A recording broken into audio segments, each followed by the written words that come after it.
क्या परंपरा की ज्ञान से या विद्या से आधुनिकता की समस्याओं को सुलझाने के लिए कुछ योगदान दे सकते हैं या नहीं दे सकते हैं? तो ये आज के मूल प्रश्न यही है।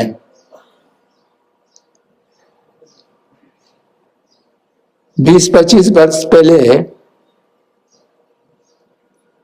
मैं ऐसा सोचता था और ऐसा कहता भी था कि आधुनिकता से परंपरा की सहयोग होना संभव नहीं है।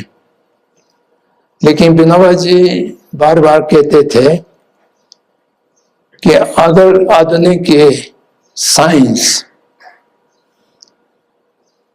बिना कोई बाधा के विकसित होते रहे और उसकी चरम सीमा पर पहुंच जाए तो वो आध्यात्मिकता से मिल जाएगा।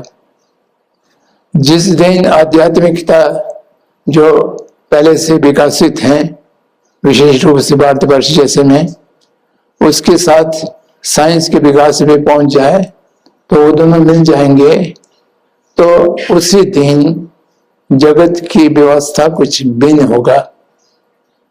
उनका शब्द है दी वर्ल्ड ऑर्डर। उस समय वर्ल्ड ऑर्डर एकदम भिन्न हो जाएंगे। तो मैं उनसे निवेदन किया करता था कि यह संभव नहीं होगा। मेरा तर्क था साइंस की विकास अविरोध अपनी चरम सीमा पर पहुंचना संभव नहीं है। वो संभव इसलिए नहीं है कि कोई भी विद्या के विकास चरम सीमा पर पहुंचने के लिए उस विद्या को जानने वाले चित्त की, मन की विकास करना पड़ता है। साइंस वाला मात्र बाह्य उपकरणों से चीज को देखना चाहते हैं, ना कि वो आंतरिक चित्त वृत्ति को विकसित करने की कोई स्रोतों के पास नहीं है। तो इसलिए साइंस का विकास चरम सीमा पर कैसे पहुंच सके? साइंस में इसलिए कह रहा हूं, हिंदी में विज्ञान कहते हैं, लेकिन विज्ञान जो है बौद्धों का पारिभाषिक शब्द है। विज्ञान का शब्द साइंस के लिए ठीक बैठता नहीं है। साइंस विज्ञान नहीं है, तो इसलिए मैं साइंस को साइंस ही कहता हूं। उसमें कोई बात नहीं, कोई दूसरा शब्द ले लिया जाए तो इसमें कोई हर्ज नहीं है।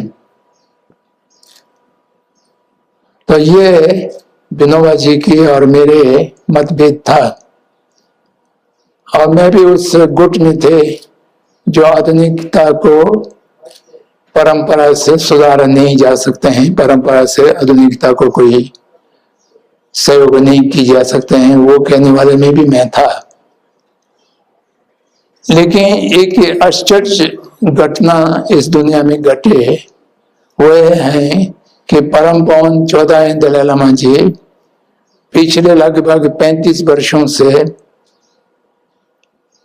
दुनिया की उच्च स्तर की साइंसदानों से संवाद में है, संपर्क में है। संपर्क में मात्र नहीं, संवाद में है। वह संवाद बहुत आगे बढ़ गया है। माइंड एंड लाइफ के नाम का एक संस्था के माध्यम से उसको संस्थागत कर लिया गया है। अब हर वर्ष 2-3 बार माइंड एंड लाइफ की चित्त एवं जीवन की नाम से साइंस और आध्यात्मिकता के बीच में संवाद हो रहा है। यह संवाद बहुत व्यापक नहीं है, लेकिन उच्च स्तर की है, जिसमें साइंस वालों में से भौतिक साइंस वाला मूल रूप से है,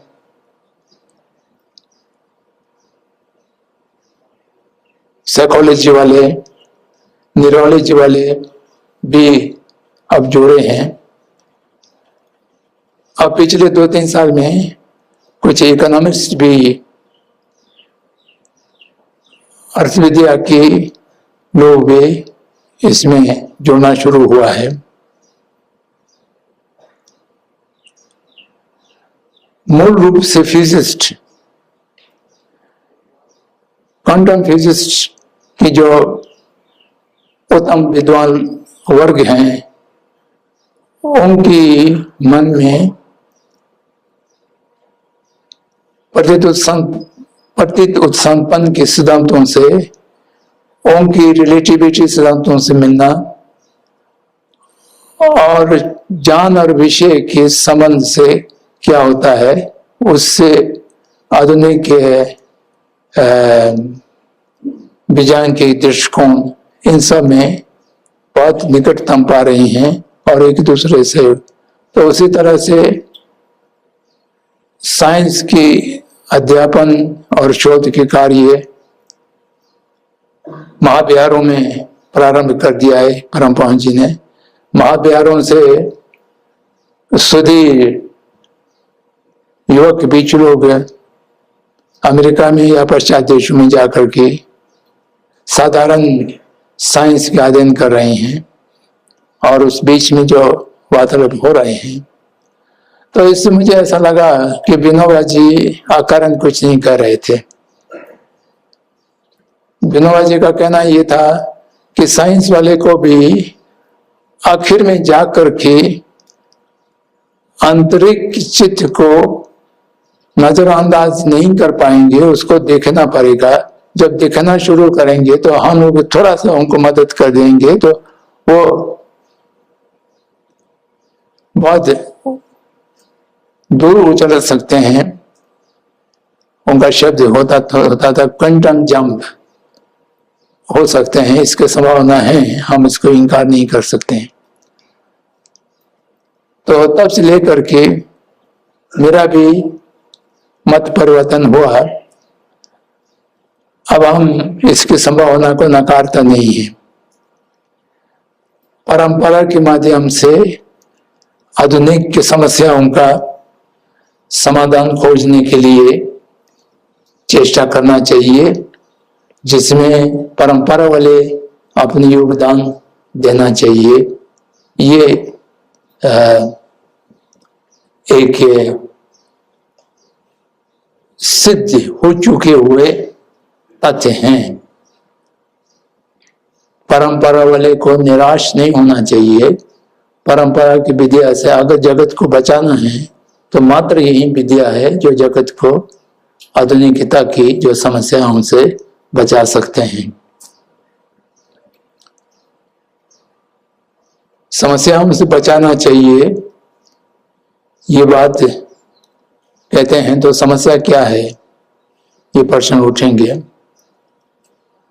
आज संपूर्ण मानव की समस्याओं को हम संक्षेप में परिभाषित करने के प्रयास करें तो इसमें प्रथम मनुष्य के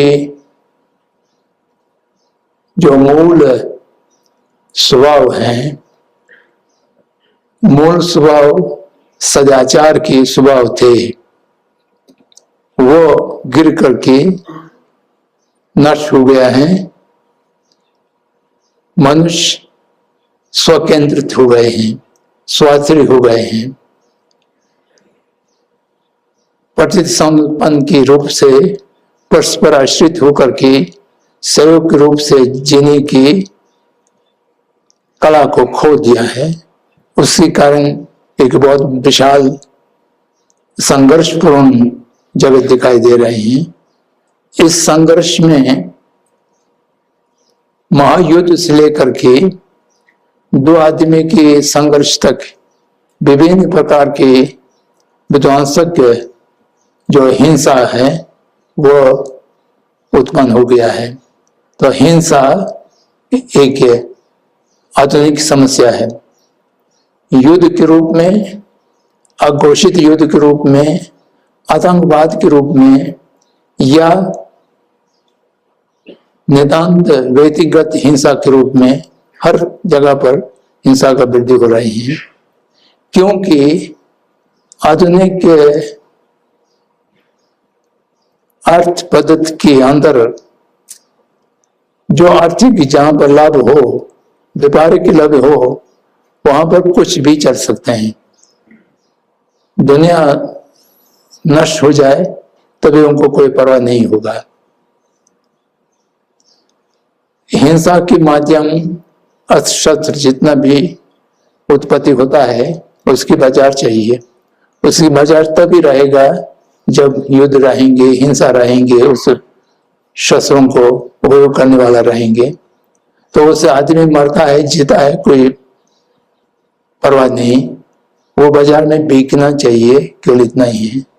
तो उसी हिसाब से हर चीज में, मैंने शुरू में ही कहा था, violence is synonym to modernity.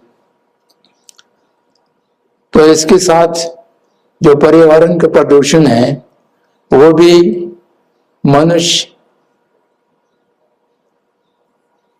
उपयोगिता से उपभोक्ता में परिणत कर दिया गया है। आधुनिक पद्धति ने मनुष्य को उपयोगिता नहीं छोड़ा, उपभोक्ता कर दिया गया, जिसका शब्द अंग्रेजी में है यूजर एंड कंज्यूमर। मनुष्य प्राचीन समय में संसाधनों का उपयोग करने वाले थे, यूज करने वाले थे।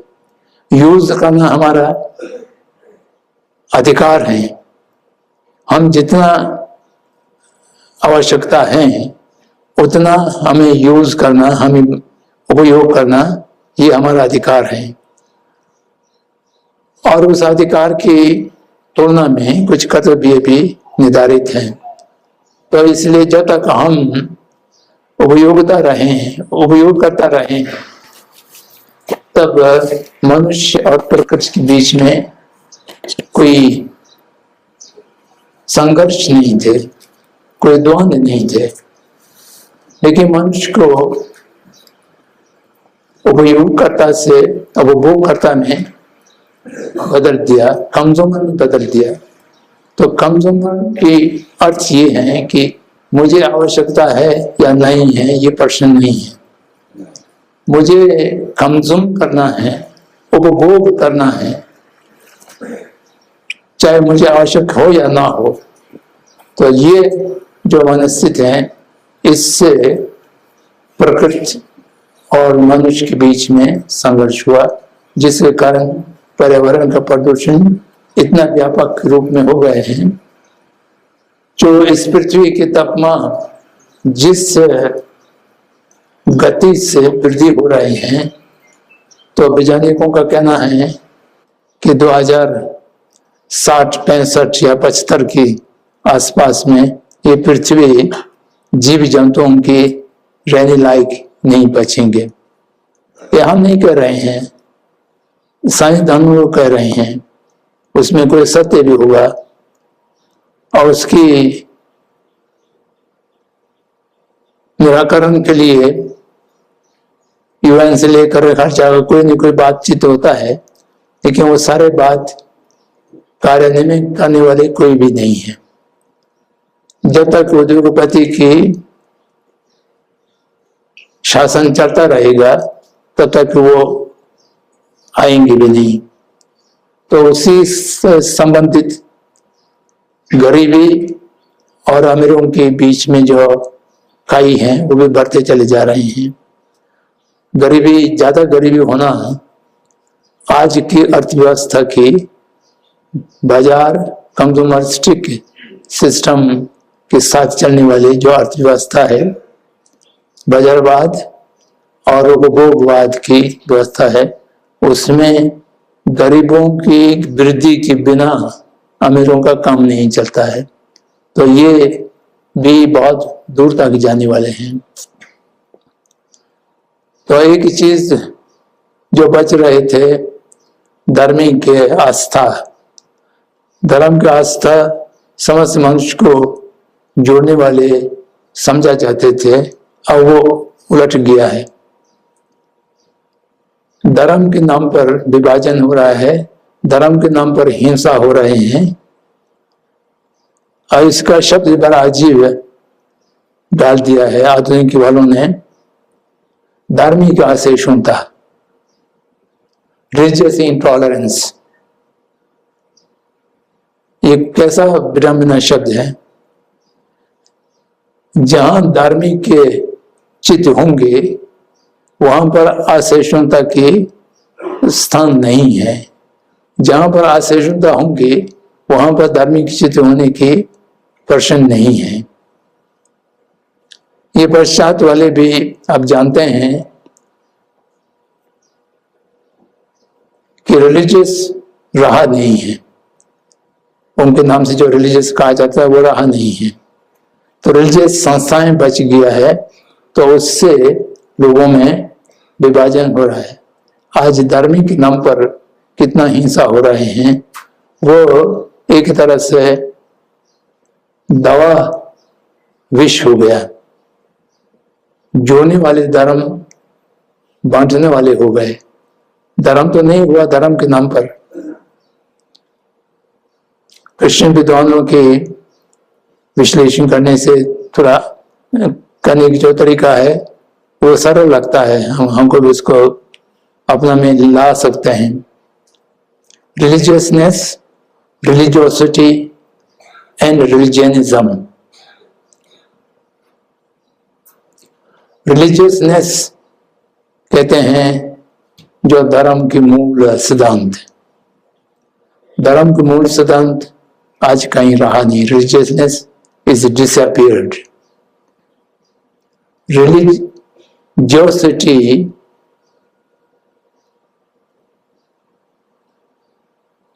अगरबत्ती जलाना, मंत्र उच्चारण करना, पूजा पाठ करना, और इसमें रिट्स एंड रिचुअल्स, वो रिलीजियोसिटी है। बिना कोई धार्मिक चित्त की ये सब किया जा सकता है, एक आदत के रूप में करते भी हैं, हम लोग भी करते हैं, बहुत लोग भी, बहुत सा जो धार्मिक गतिविधियां हैं वो बिना कोई अच्छे धार्मिक चित्त के साथ लिए बिना करते होने, तो वो बहुत ज्यादा हानिकारक भी नहीं है और बहुत ज्यादा लाभ देने वाला भी नहीं है। तो तीसरा है रिलीजियसनेस समाप्त होने के बाद रिलीजियसिटी भी समाप्त की कगार पर अब एक ही चीज बचा है, religionism, ism, my religion, their religion, my religion is superior than the other religion. So धर्म के साथ अहम जोड़ दिया है। धर्म अहम को समाप्त करने के लिए, जैसा बौद्धों की दृष्टि देखा जाए तो धर्म का मूल स्रोत है आत्मा धारणा को नष्ट करना। संसार के मूल स्रोत अविद्या है, अविद्या को विद्या से समाप्त करना चाहिए, जिससे संपूर्ण संसार के दुख से निवृत्त होगा। अब यहाँ पर रिलीजियनिज्म में ये आ गया है कि अहम केंद्र में आ गया, तो धार्मिक व्यवस्था एक बौद्ध परिभाषा के शब्द में कहें तो नाइवा के रूप में अहम की पूर्ति के रूप में, तो उससे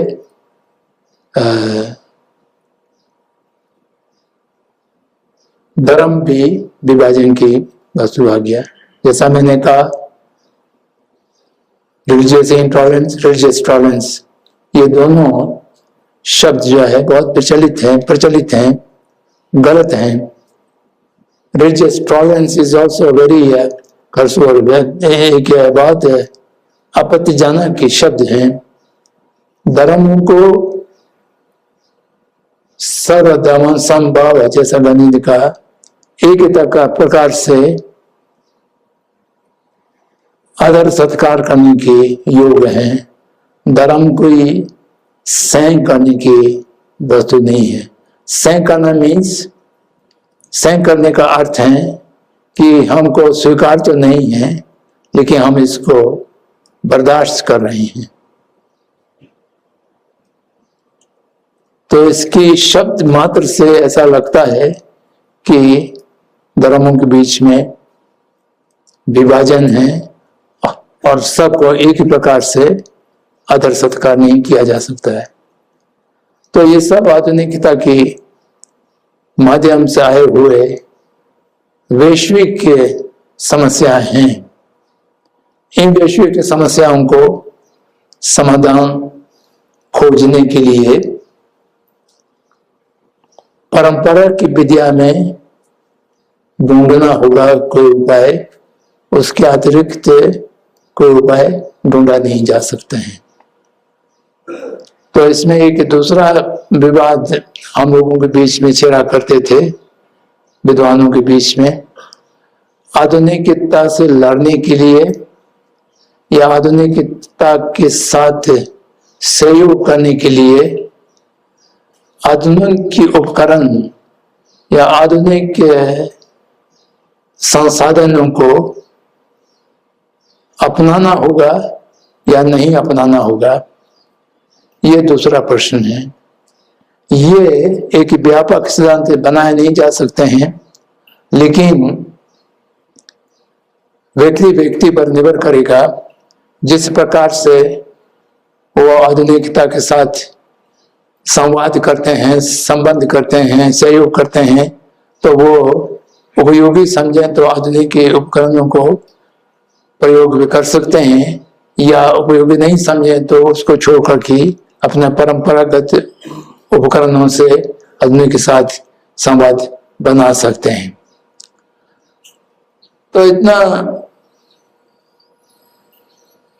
पृष्ठभूमि की बातों को कहने के पश्चात अंत में मैं अपने कर्तव्य को समापन करने के लिए एक बिंदु आपके सामने रखता हूं कि आपके प्रश्न ट्रेडिशन से आधुनिकता की समस्याओं को समाधान करने के लिए क्या योगदान, क्या बेनिफिट दिया जा सकता है, ये प्रश्न है। इस प्रश्न का उत्तर इसमें है कि आप परंपरा को जानेंगे और आप परंपरा को जिएंगे, तब आप परंपरा के माध्यम से कोई भी दूसरों को, चाहे वो आधुनिक हो चाहे वो कोई दूसरा हो, उसको लाभान्वित करने योग्य होंगे। आप परंपरा की विद्याओं को पढ़ तो रहे हैं अपने पाठ्यक्रम में होने के कारण, लेकिन आपके जीवन उसमें जी नहीं रहे हैं, तो आप एक आधुनिक मनुष्य हैं। आप परंपरा को क्षति पहुंचा सकते हैं, परंतु परंपरा से ना तो आप खुद लाभान्वित होंगे, ना ही लोगों को लाभान्वित करा सकेंगे। तो इसलिए सबसे पहला आवश्यक है कि परंपरा को ठीक ढंग से समझना, शास्त्रीय पद्धति से समझना और उस परंपरा में जीना, और उस परंपरा में अपने जीवन को जीते हुए बाकी लोगों को परंपरा के गुण, आधुनिकता के दोष समझाने की चेष्टा करेंगे, तो आपकी परंपरा से आधुनिकता को, आधुनिक जगत को बहुत बड़ा लाभान्वित होंगे। अन्यथा मात्र श्रुति जा मात्र से, श्रुति जा मात्र माने सुने हुए ज्ञान से, परंपरा के सुने हुए ज्ञान से अब आधुनिकता के साथ संवाद करेंगे या संघर्ष करेंगे, दोनों में आप सफलता नहीं मिलेंगे। इसलिए आधुनिक शिक्षा को अपने जीवन में उतारना होगा। नौकरी करने की लालसा को छोड़ करके एक मनुष्य रूप में जीने की इच्छा लेकर के अपने शिक्षा संपन्न करना होगा। शिक्षा का अर्थ है शील, समाधि एवं प्रज्ञा। ये तीन से अतिरिक्त और कोई शिक्षा नहीं है। तो इसलिए शील का अर्थ है